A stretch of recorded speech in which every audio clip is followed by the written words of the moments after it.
Good evening. As a Cincinnati Dominican-sponsored institution, Dominican University prepares students to pursue truth, to give compassionate service, and to participate in the creation of a more just and humane world. That is our mission. Our vision for undergraduate education calls on students to grow as liberal learners through creative and rigorous study, marked by solid foundations, disciplinary breadth and depth, and ongoing integration as they aspire to be and to become ethically responsible global citizens.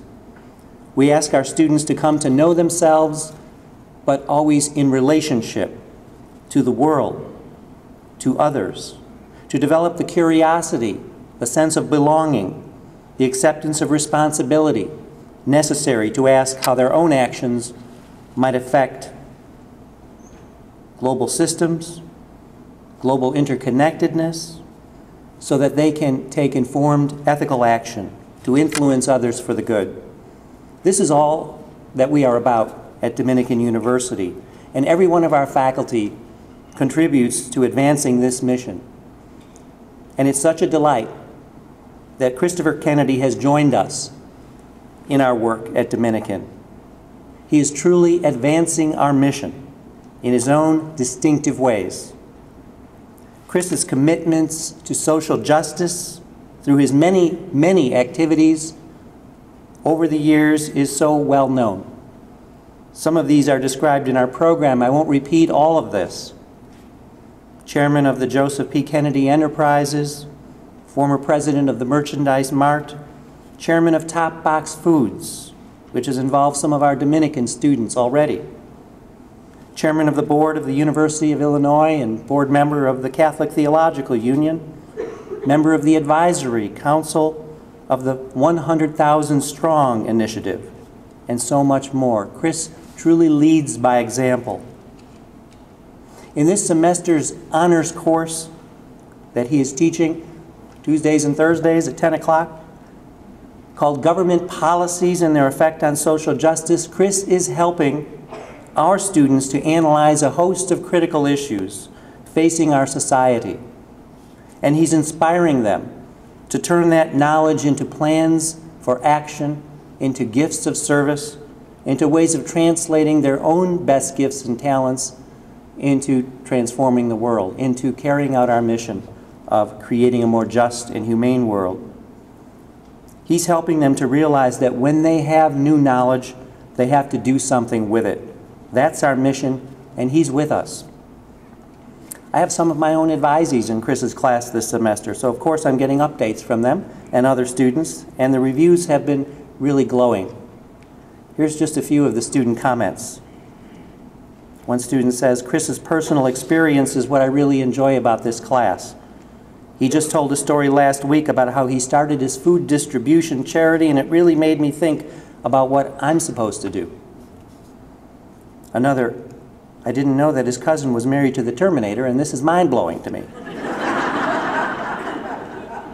Another, it was strange a few weeks ago when Chris sent an additional reading to us on the importance of everyone making a difference in the world and the role of the church in a speech by Sergeant Shriver.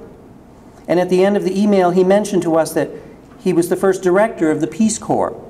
And then as a side comment, also my uncle. The student concluded, none of my friends at other universities get emails from their professors like that. A lot of what we discuss, another student writes, is depressing. Education systems that fail the less affluent, food deserts, lack of leadership. But it's also about making a difference. And that is why I am here. I keep telling myself it is about making a change like Chris and his family have done through the years. I can't think of any better way to thank Chris than by sharing with him and with you the difference he's already making in the lives of our students here at Dominican University. And so I'm delighted to note that Chris will give the commencement address to our undergraduates later this semester in May. And I'm happy to tell him, he doesn't know this yet, but based on his truly stellar performance in the classroom so far this semester, I'm pleased to inform Chris that we've signed him up for 6 classes for next year. So congratulations to Chris, and I would welcome him now to the podium. Christopher Kennedy. Thank you. Thank you. Thank you all.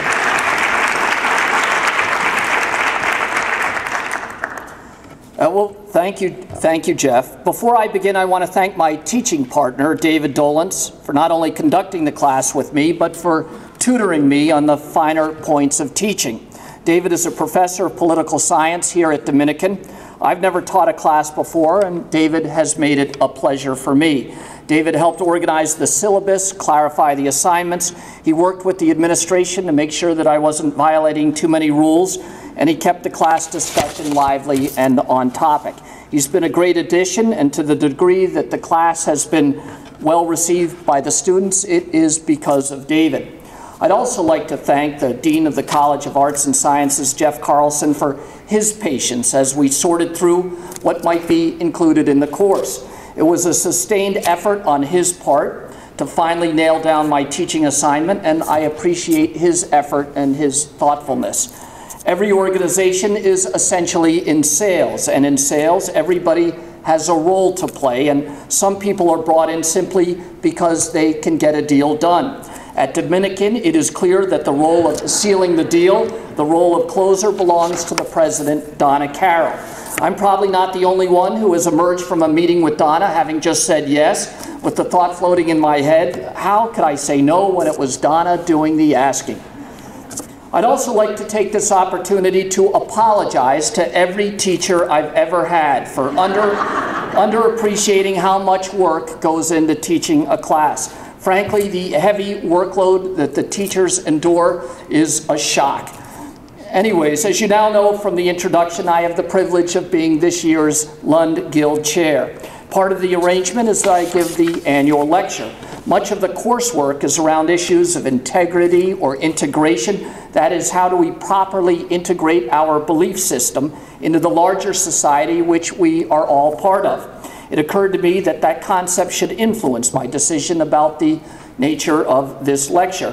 Rather than have the lecture and the course be radically different, I thought that it would be helpful if I integrated them and in some ways summarized the coursework in the lecture itself. This course is about Catholic social justice and the American ideal. There are about 20 students in the class, all of whom are part of the Dominican Honors Program. The semester is about 15 weeks long, and we use each week to discuss different topics in the context of Catholic social justice and the American ideal. Each week there is extensive assigned reading, and the students produce a 3 to 5 page response paper around the assigned material. Thus far, we've assigned about 150 different articles, books, and research white papers, which in aggregate include more than about 2,500 pages. Then each week we spend the 2 class periods on Tuesdays and Thursdays exploring areas of interest and points the students made in the papers, which allows for a free-flowing exchange of ideas among the students and between them and David and me. During one of the early classes, we focused on the notion of the American ideal. The readings consisted of excerpts from de Tocqueville, a letter from Thomas Jefferson to his friend Thomas Cooper, a speech by President Lincoln, 2 addresses by Teddy Roosevelt, one by Franklin Roosevelt, a speech by Martin Luther King, and a speech by Barack Obama. A number of the students embraced the notion that the American economy and the political system were designed to maximize the use of market forces to provide to citizens everything that they need. The students came to understand a point which was made repeatedly throughout the readings, that people who are in need cannot be truly free. The statement by Teddy Roosevelt that necessitous men are not free was quoted repeatedly in different papers. One of the students, Kim Bajik, summarized the reading sufficiently when she quoted President Obama's speech in Osawatomie, Kansas. The president said, she wrote, "I believe that this country succeeds when everyone gets a fair shot, when everyone does their fair share, when everyone plays by the same rules." The takeaway from all of this is that throughout American history, as citizens of this country, we have believed in the notion that America is the land of opportunity, where the American dream of rising from rags to riches is the promise of our country. It is a place where anyone can make it, a nation of rugged individualism and fierce independence. The American ideal is of a country where there is equal opportunity, if not equal outcomes. For many of the students, these themes resonated with the stories of their own lives and the stories of their friends and families. We then turned to the subject of Catholic social justice. Some of the students had taken a semester-long course from Madonna Thielen, who does an incredible job firing the students' imagination with this topic. For our class on Catholic social justice, we began with Rerum Novarum and supplemented that with Pope John Paul II's Laborum Exercens. I'm not a Greek guy, Latin either, and I'm sure my father-in-law can correct my pronunciation, but the students rolled with me there. We also read Anthony Basil's paper on Catholic social teaching, the right versus left, excerpts from Francis Cardinal George's book, God in Action, Joe Holland's postmodern look at the Catholic social thought in Catholic universities, and a number of miscellaneous articles, many of which were from the publication Commonweal. We are in Chicago, so it's not hard to have either a direct relationship with or to have only one degree of separation from people like Monsignor Egan, Dan Cantwell, Patty Crowley, Peggy Roach, Ed Marciniak, or Sergeant Shriver. Their lives are living examples of the best of Catholic social justice, and writings by or about them were really helpful as well. For this class, I leaned heavily on my fellow board members at the Catholic Theological Union, where I am a trustee. I wrote the board members from the various religious orders and asked them for their suggestions of the best examples of writing on Catholic social justice. I was pointed to my alma mater, Boston College, where Father Kenneth Himes has produced an excellent summary of the tenets of Catholic social justice in a great and easy-to-use question and answer format. I should also thank our friends at the National Center for the Laity, which produced a short volume called What is Social Justice? Catholic Charities in Minnesota has a great website, which does a nice job organizing many of the most accessible documents on the topic as well. One of the students, Arcelia Sanchez, summarized these themes well in her response paper when she said, "The teachings of Catholic social justice have been compiled over the years since Pope Leo XIII. She goes on to say, as reiterated by a number of the readings, themes of this teaching include life and dignity of the human person, rights and responsibilities, options for the poor and vulnerable, solidarity, economic justice, subsidiarity, promotion of peace and disarmament, and care for God's creation." The students recognize that Catholic social justice allows for different outcomes in society. It does not call for redistribution of wealth. The concept is really derived from the notion that God made each of us, and each of us should be allowed to become who God wanted us to be. Each of us is given different gifts, and those gifts will result in different levels of attainment. The trick in Catholic social justice is to eliminate any structural barriers that prevent people as individuals from becoming who God wanted them to be. If you can't be a nurse because you're African American, then we as Catholics have an obligation to remove that racial barrier. We read a 1996 statement from the Catholic Bishops' Conference of England and Wales. It stated that democracy, if it is to be healthy, requires more than universal suffrage. It requires the presence of a system of common values. In particular, the public needs to have an understanding of the common good. We reviewed Pope John Paul II's address to the 50th General Assembly of the United Nations Organization in 1995. In that, he proudly declares, "Ladies and gentlemen, freedom is the measure of man's dignity and greatness." This resonated with a number of students, including Brandon Holtzman, who remembered reading from Franklin Roosevelt's speech about the American ideal that necessitous men can never be free. And so, in this concept of freedom, the fundamental tenets of the American ideal and Catholic social justice were linked. Let me explain for a moment some thoughts I have about teaching. Sheila and I have 2 kids in college, and a senior at New Trier High School and an 8th grader at Sears. They all had very strong views of my conduct of the class, which they regularly shared with me at our regular family night dinners. They made it clear that I should abandon any thought of simply writing 14 speeches and giving one each week throughout the semester. They said that no student likes to be lectured to for an entire semester, and that the students' interest in the class would depend on their own full participation. Our children made it clear that the class needed to be about the students and not about me and David as their teachers.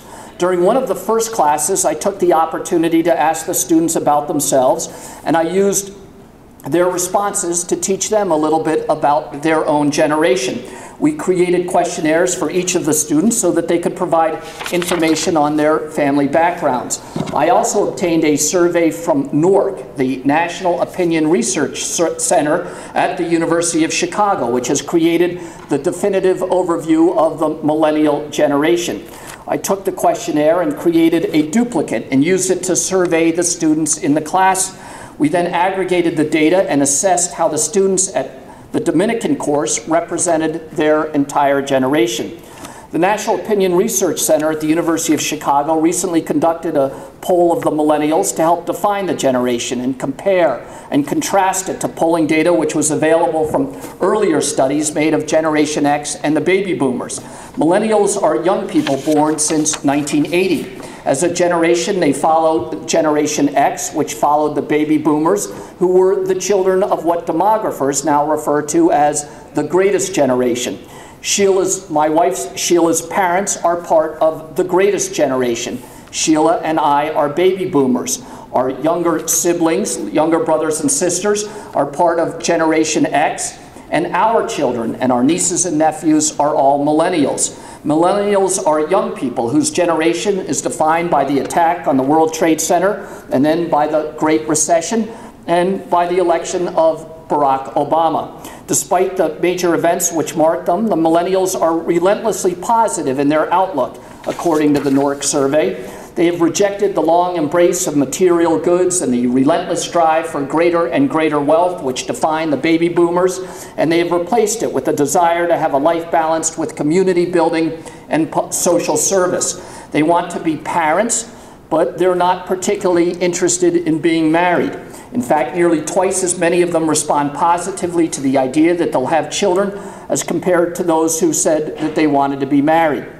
They're an incredibly spiritual generation, but they do not embrace organized religion. They are turned off by hierarchy and sexism and all forms of discrimination. The church's critical views of same-sex marriage and the limited role of women in the hierarchy have greatly alienated this generation. They reject racism and sexism and all other structural barriers that prevent their friends and family from becoming whoever they want to be. Yet millennials' commitment to a spiritual life is perhaps greater than that of members of the Generation X or the baby boomers. The millennials believe in justice, and many of them are keen on the notion of public service.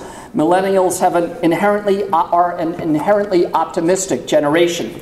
The NORC poll indicated that approximately 96% of the respondents believed in the statement, "My own actions, rather than luck, will determine the outcome of my life." They believe in our country as a giant meritocracy. Clearly, they have embraced the American ideal and are confident in their own future. To gauge their confidence, the result from another question is also instructive. Millennials were asked at what age they believed they would achieve financial independence from their parents. The bulk of the respondents indicated that they felt that they would be fully independent of their parents by age 23, or perhaps as late as age 24. They believe in the American dream. They believe in rugged individualism. They admire the self-made man or woman, and in their eyes, the notion that anyone can make it in America is the defining concept of our country.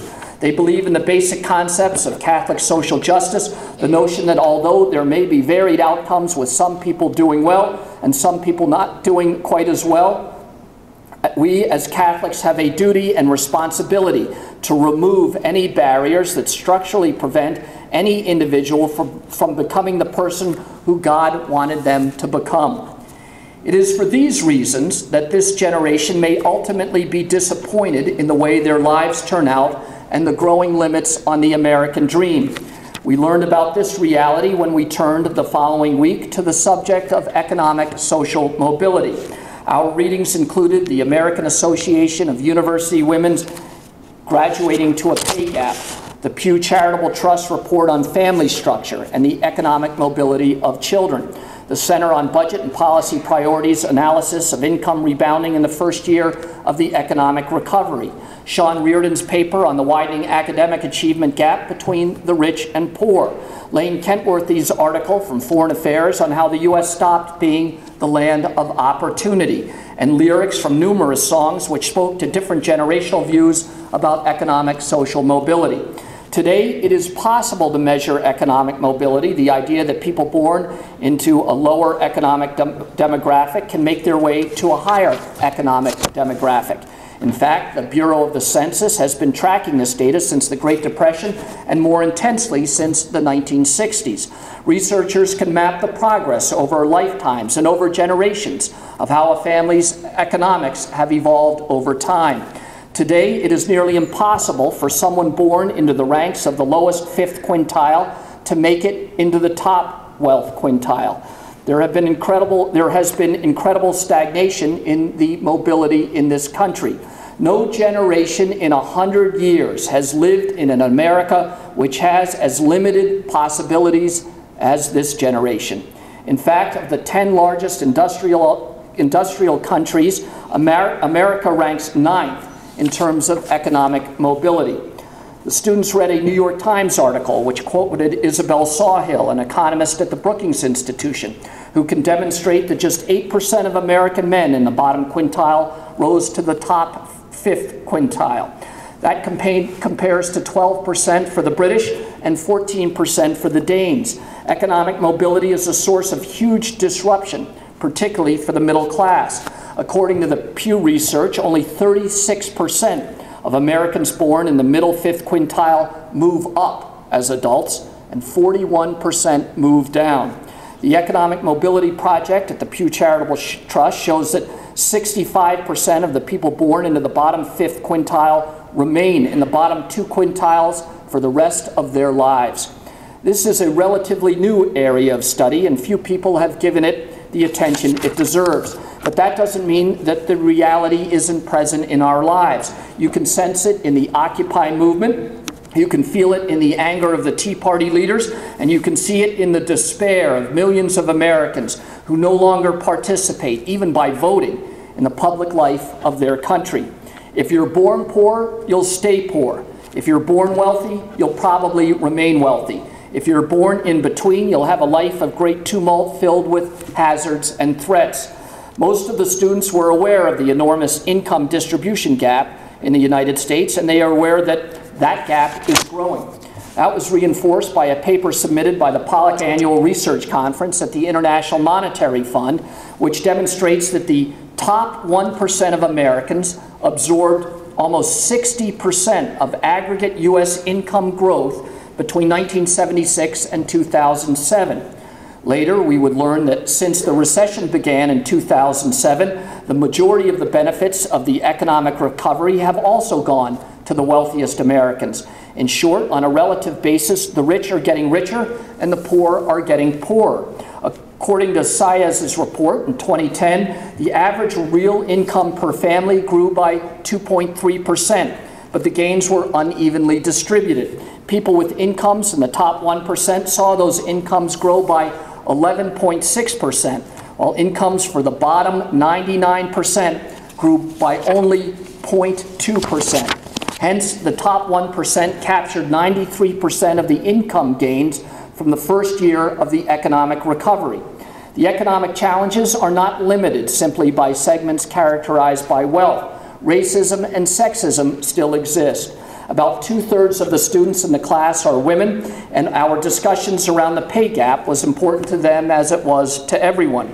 I think everyone in the class was aware of the historic reality that women are paid less than men for similar jobs, but few of the students thought that that was particularly relevant in the early stages of a career. Christian Courbet and Catherine Hill put out a report, Graduating to a Pay Gap, that indicated in 2009 women 1 year out of college who were working full-time earned, on average, just 82% of what their male counterparts earned at the same time.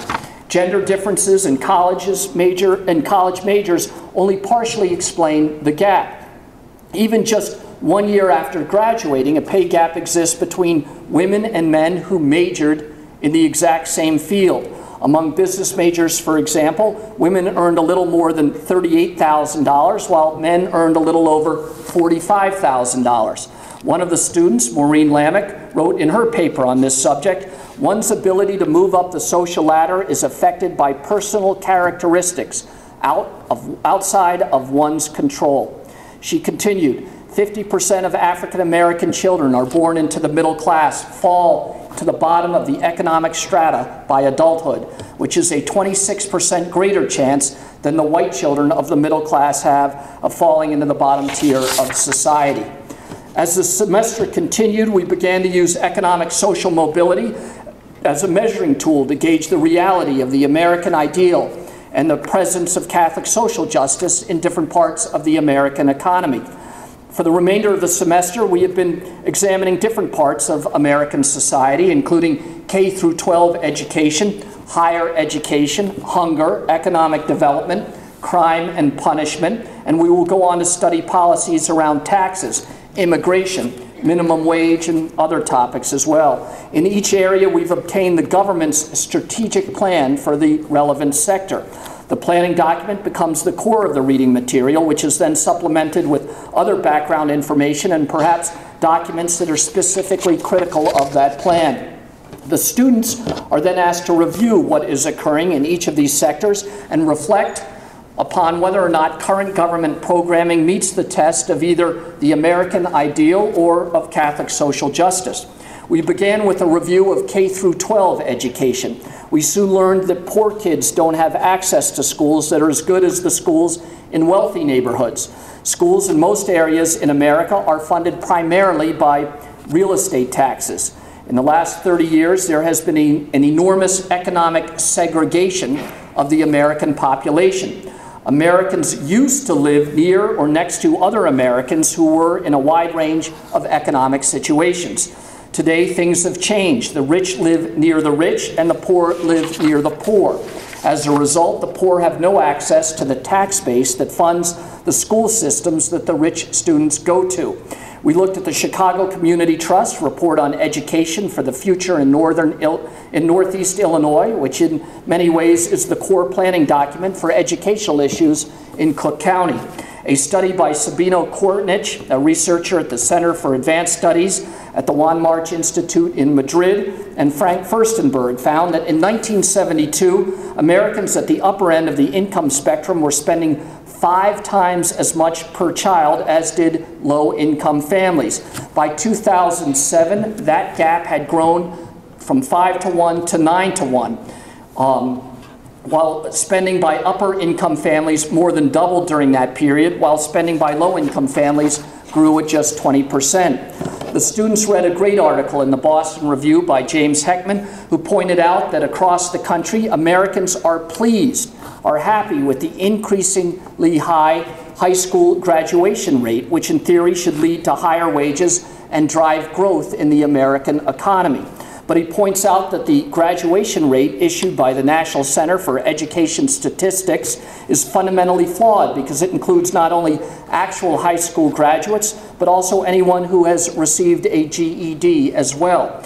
In terms of what people earn, people who get a GED, frankly, don't do much better in life than people who drop out of high school. And the number of GED degrees is increasing.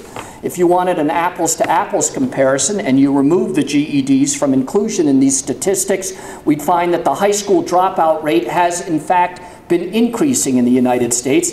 The graduation rate itself peaked at about 80% in the early 1970s and has since declined by 4 or 5 percentage points. Roughly 65% of blacks and Hispanics now leave high school without a diploma. These numbers are for people born in the United States. Unskilled migration to the country has further increased the number of unskilled Americans in the workforce, further reducing education-related economic productivity and amplifying the lack of economic social mobility.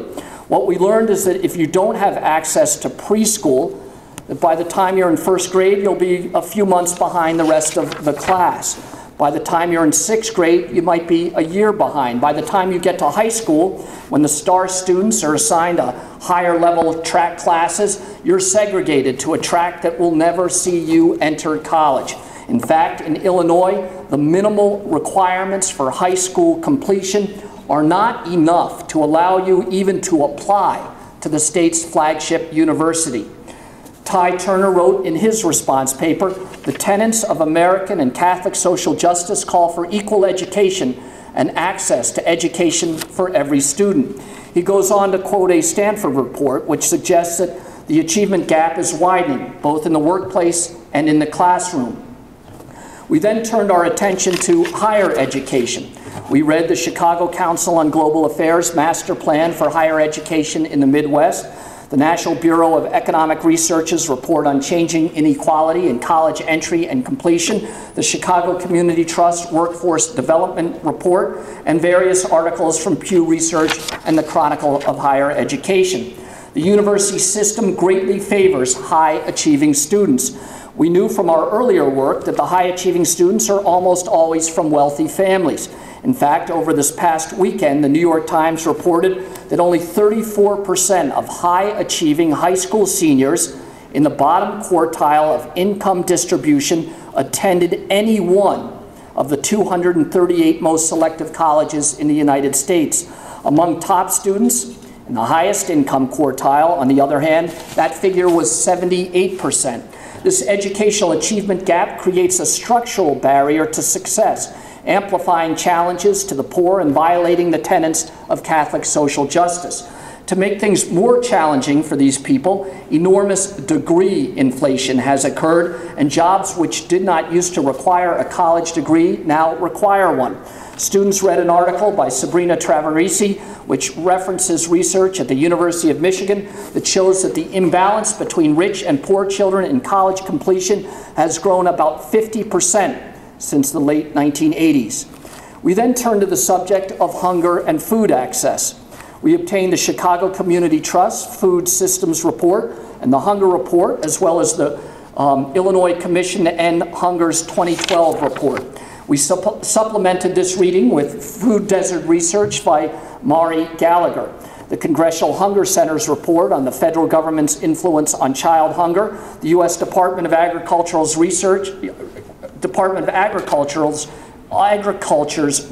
on the impact of economic conditions on participation in nutrition assistance programs, a multi-foundation report on the foundation strategies for investing in food security, and various Chicago Tribune, Chicago Sun-Times, and New York Times articles on food deserts and hunger.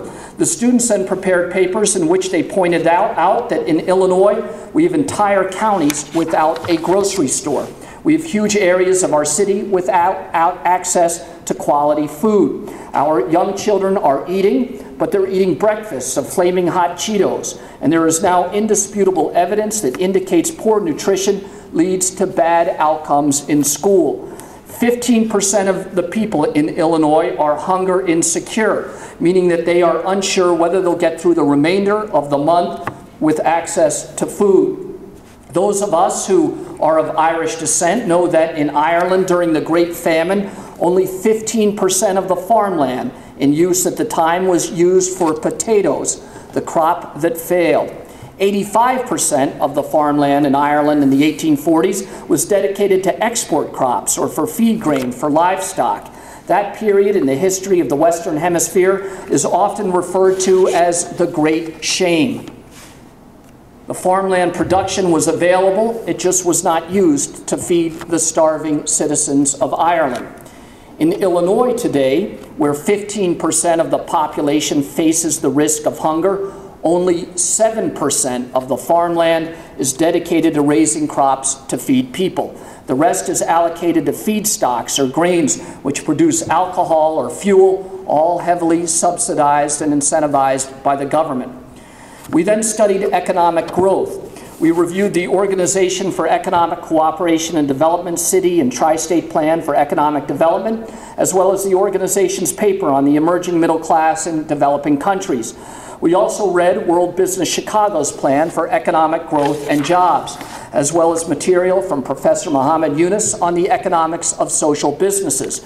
We noted that in industry sectors that are dominated by African Americans and Hispanics, the economic plans receive very little attention, specifically in the areas of freight and warehousing, where Chicago has a massive competitive advantage and where easily identifiable, readily fixed problems exist and can be solved, leading to massive increases in economic activity in our region.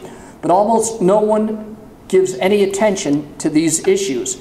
Even in this room tonight, a number of people would probably be surprised by the issues around freight handling in the Chicago area because they never see coverage of that issue in the Tribune or the Sun-Times or in Cranes. Just this morning in our most recent class, we looked at crime and punishment. We reviewed the Chicago Community Trust report on public safety, crime, and justice, the Campaign for Youth Justice's policy brief on Latino youth and the failure of justice, the Illinois Disproportionate Justice Impact Study Commission report, the Illinois Consortium on Drug Policies update on incarceration for drug offenses in Illinois, Dr. James Lewis's classic approach to social justice, the John Howard Association of Illinois' report on findings and recommendation to the Illinois prison healthcare system, and the Brookings Institution report on city and suburban crime trends in metropolitan areas. One additional assignment was to read a speech delivered by Chicago's own John Levy, who was appointed by President Obama as chairman of the board of directors for the Legal Services Corporation.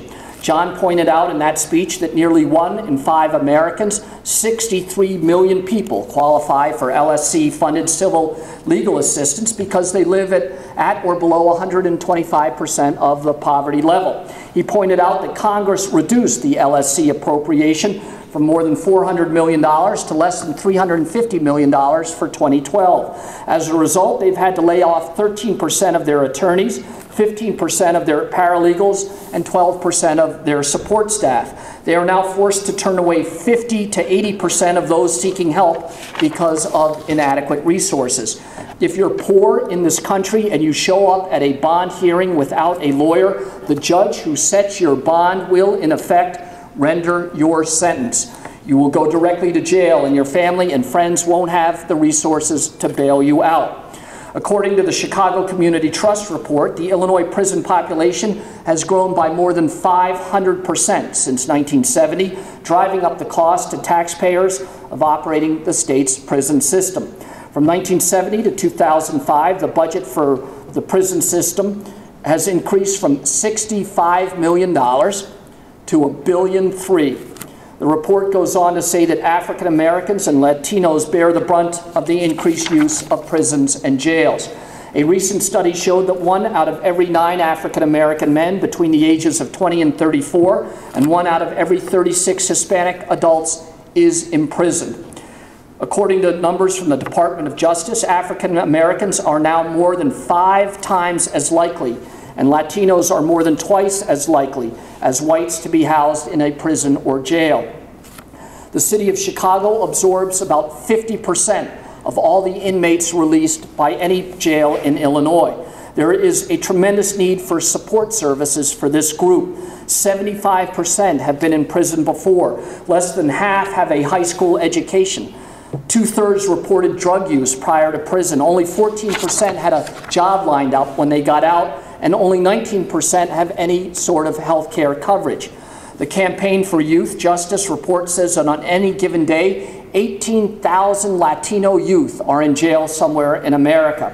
1 out of every 4 incarcerated Latino children is held in an adult prison or jail, even though youth in adult facilities are in significant danger of suicide and rape.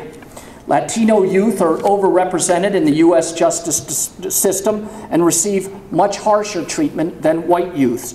In order of rising disparities, Latino youths are 4% more likely than whites to be petitioned, 16% more likely to be adjudicated delinquent, 28% more likely than white to be detained, 41% more likely than white youth to receive an out-of-home placement, and 43% more likely than white youth to be waived into the adult system, and 40% more likely to be admitted to an adult jail. Obviously, these statistics do not represent the promise of the American dream, and they fail to meet the test of Catholic social justice.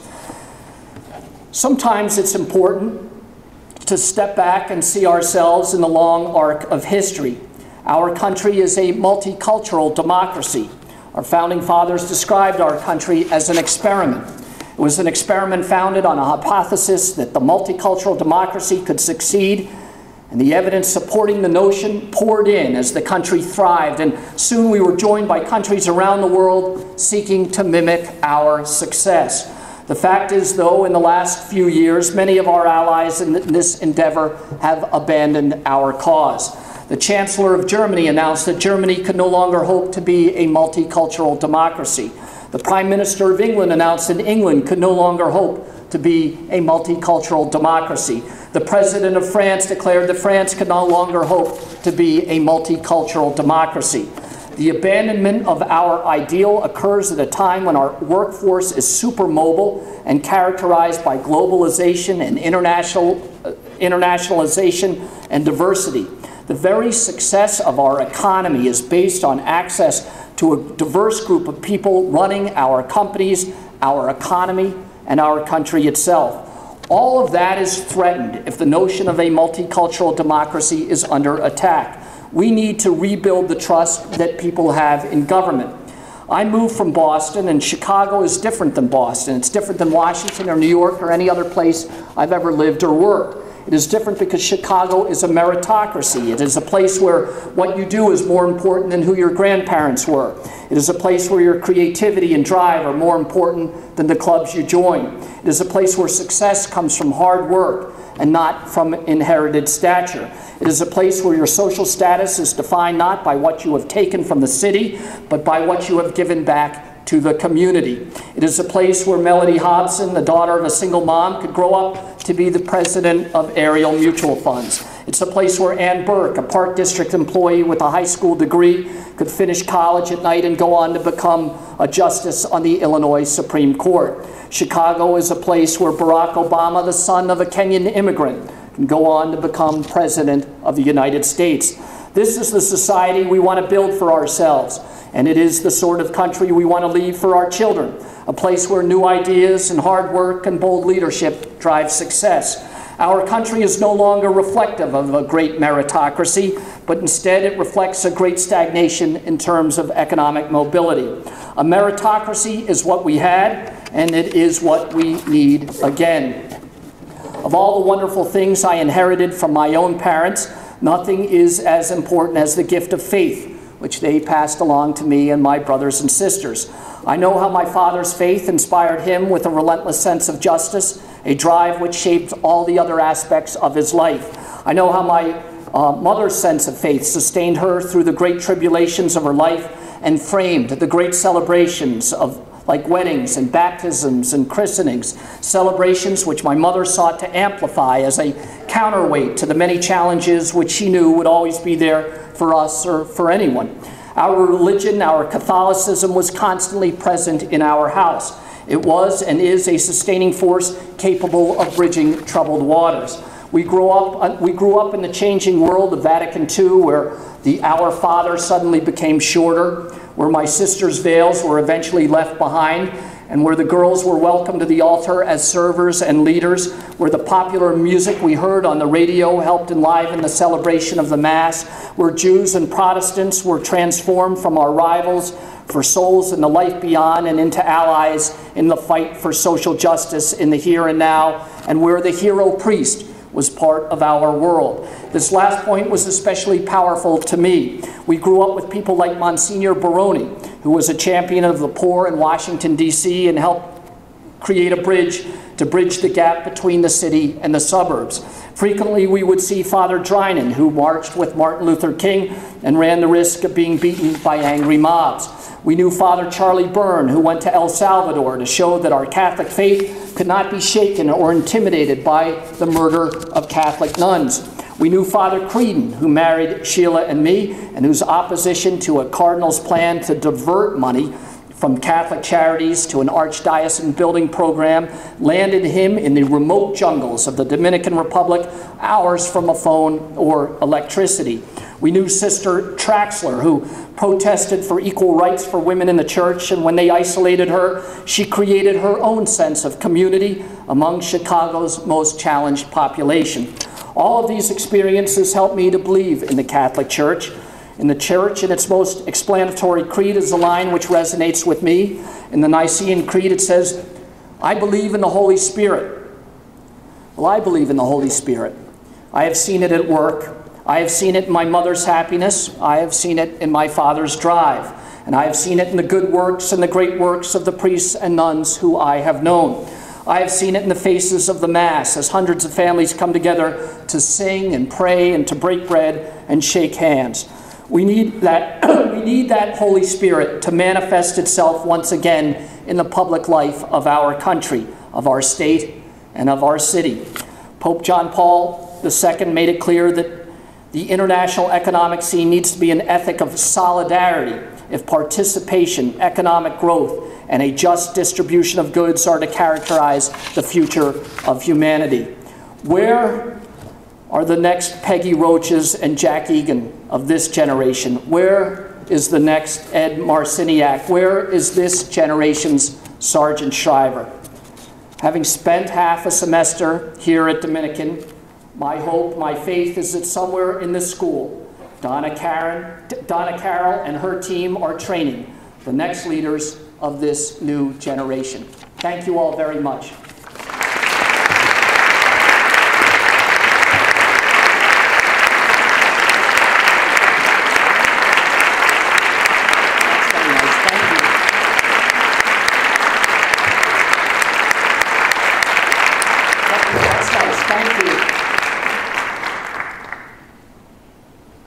So they asked if there could be questions and answers. I said, well, wait till they hear the speech. I don't think anybody's going to want to hear any more after that. But if anybody has any questions, I'm happy to. Yes, we were just thinking that, is this mic okay? We were just thinking if you have questions, rather than us walk around or raise hands, if you want to just come forward and use the microphone, that would be.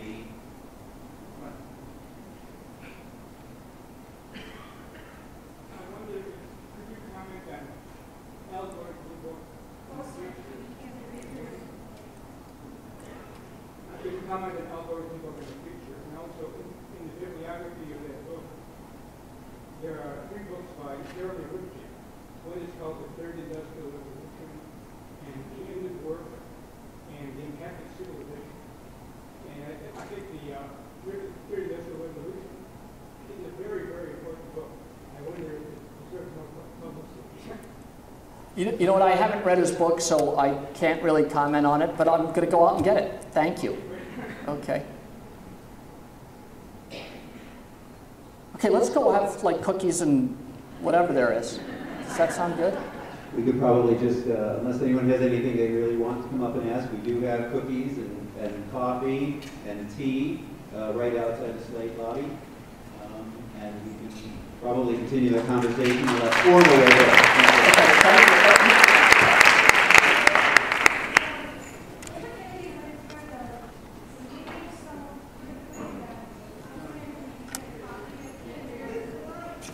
The question was, would the either the bibliography or the readings you've done in the class be available so people can see them for themselves? I think they've been loaded on the Dominican website, so I can figure out how to do that. But they're all available electronically.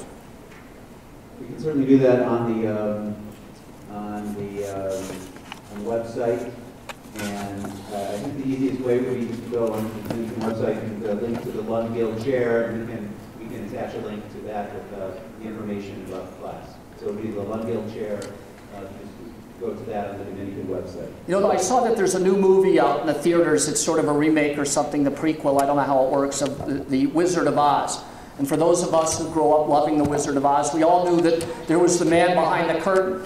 And the man behind the curtain tonight is Ike Saunders, who put that whole presentation together. Okay,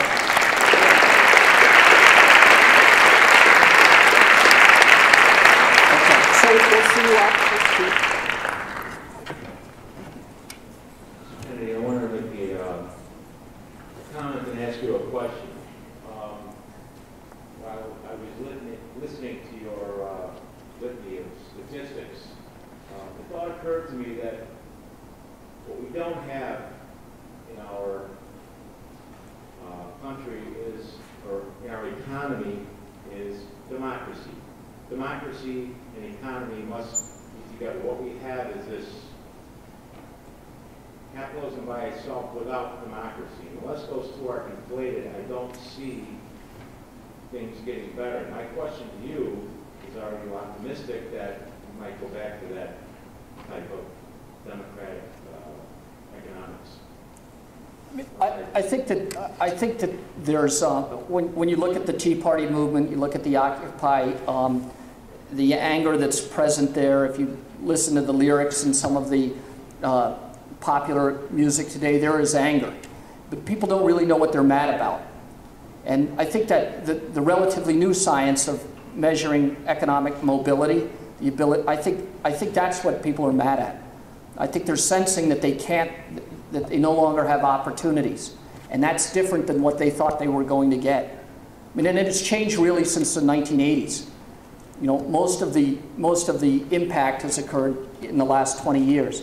And I don't think there's a realization, you really don't hear people talking about mobility as an issue. And I think that becomes the focus of our understanding that people will respond to it. And I think there's no way to sustain this democracy if we don't address that issue.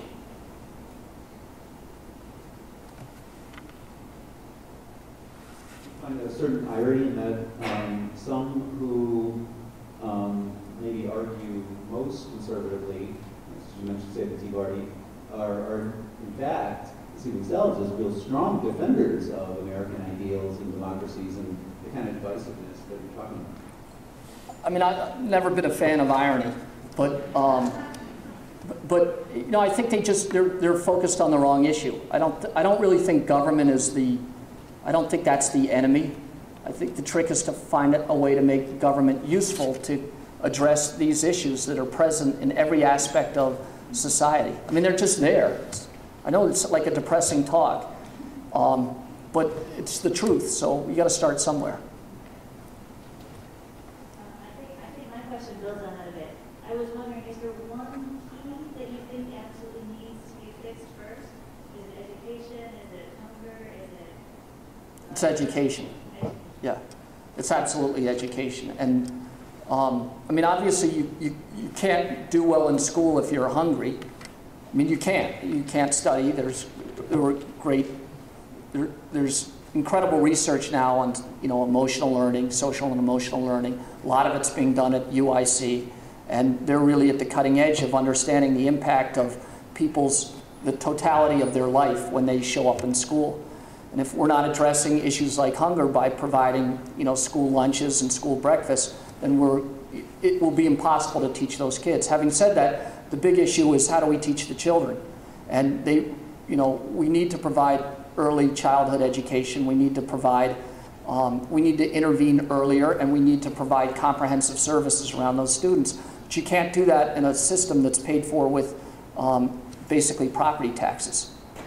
I mean, that's what's driving all of this great segregation. And you can think of your own lives about where you grew up. There were probably, you know, lots of variety in the homes and the people who lived around you. And that's not true now. It's much more homogeneous. Okay. Oh, I'm sorry. You addressed this a little bit in sort of in the modern economy. It's becoming more and more necessary to have at least some sort of post-secondary education. It's, at least for my generation, gotten to the point where if you want to have a good job, it's not a plus to have a bachelor's degree. You have to. I can imagine in the not too distant future, you might even have to have something beyond that. And some journals I've read have begun to describe higher education as almost a bubble, like you see in housing, like you saw in tech boom in the 90s. Like, how do you address that problem with the rising costs related to higher education, and how students are supposed to be able to afford that? Well, so there are like 3 or 4 different parts. I mean, I think you're right that it's really helpful to have a 4-year degree. I think that less than 30% of Americans have that. And if you look at the unemployment rate for those people, it's like 4% or less. So there are jobs if you have a college degree. If you don't have a college degree, there aren't jobs. And the jobs that are available, are really low paying. So I don't think you can survive and thrive in America unless you have a college degree. So I would disagree with anybody who says that that's a bubble, that if that was your point. I think the bubble is more about with debt, like student loan debt, relating to how they afford higher education. I mean, I think there's a bubble around demand for college degrees. That is, demographically, we're really peaking maybe a year or 2 ago as the largest college-bound class in American history. That will start to drop off because there are just less people coming out of high school going to college. So there may be a little bit of a bubble. I hope so, and if that exists, I hope that it goes after the for-profit institutions. They take about 25% of the federal government programming dollars, and they're responsible for about 40% of the defaults. Those are like puppy mills for higher education. They're terribly destructive. They offer very little value. They skew all of the reports on the debt levels for college graduates. They make all of higher ed look bad, and they destroy the value of the government programs that are designed to accommodate making higher ed more affordable. I think there's lots of programs at places like Dominican, at Northwestern, at U of C, at U of I, at Roosevelt, focused on providing much greater access to people who can't traditionally afford higher ed. So I think we're capable of doing that, but we've got these bloodsuckers really destroying the government programs that were meant to serve everyone. Is bloodsuckers too harsh? Making everyone hungry. This morning on National Public Radio, I heard a story about some research recently conducted where a woman tried to see what would convince people to adopt a policy or procedure, whether appealing to the common good or to individual benefit. And she found that especially in people of European descent, appealing to the common good did not work at all, and in fact backfired. You were less likely to get someone to buy into gun control or any other policy if you appeal to what's good for everyone. You had to couch it in terms of individual benefit, or else they wouldn't listen. Certain subpopulations, like Asian Americans, were more likely to go along with the argument either way. Since many European Americans are Catholic background, Italian, Irish, etc., I wonder how that, if there's any comments or thoughts about why that might be, that appealing to the common good, which should be so ingrained in us. That I really don't know. I think that we as Catholics have a special role to play in America. I think we have played that role of the conscience of our country. That has been our traditional role, and that ended. And we've really isolated ourselves from playing that role in the country across every spectrum. When I was at Boston College, the head of it, Father Monin, spoke out on the great issues of the day. You don't hear the Catholic leaders, the leaders of the Catholic institutions, commenting on minimum wage or the joblessness issue or the fact that all of the benefits of the recovery are going to the wealthiest people in the country. Where is that voice? And I think we need to put pressure on the people that are established as our leaders in the Catholic faith to come out and take a leadership role that is greater than the one that they've been playing for the last decade. Okay. Thank you all.